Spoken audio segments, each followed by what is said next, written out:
Madam চলে এসেছেন আপনি? হ্যাঁ, ছড়ো, মাথার মধ্যে গরম আছে কিন্তু।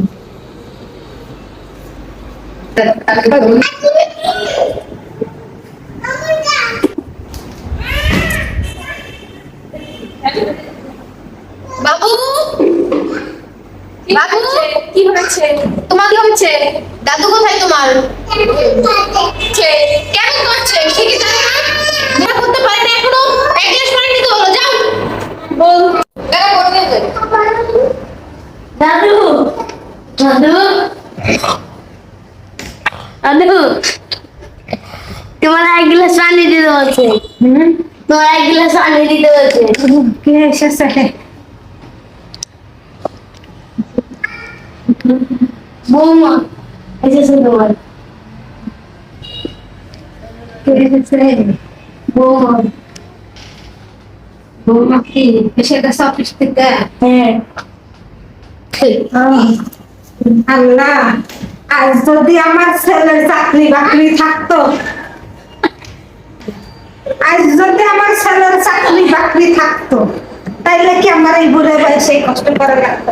গোলামের গুলো চাকরি করে না, বড় টাকায় খায়, আর আমার কি নিতে পয়সা আমার পানি নাকি? এই বুড়ে বয়সে আমি কেমনে পানি? আরে রে, আর তাই বলনি, একটা হরলিক্স, ওই যে 1 গ্লাস হরলিক্স দিয়ে আসবি। বলবো কথা, এই বয়সে আমি কেমনে কাজ কাম করি?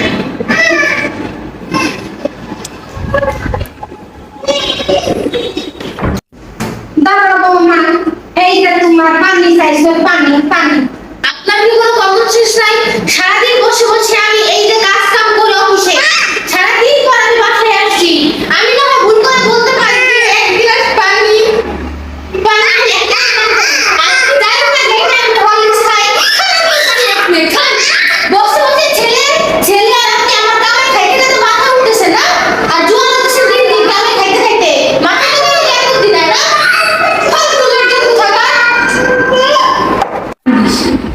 শেষ বয়সে আমার এই করুণ অবস্থা, ছেলের পর জারি শুনতে শুনতে আমার জীবনটা শেষ। আমার মতো ভুল আপনারা কেউ কইলেন না। লোভে পড়ে ছেলে চাকরিজীবী বউ আনছিলাম, যে মা ছেলে বসে বসে খাবো। ওরে আল্লাহ রে আল্লাহ, কি নির্যাতনটাই করতেছে এই বয়সে এত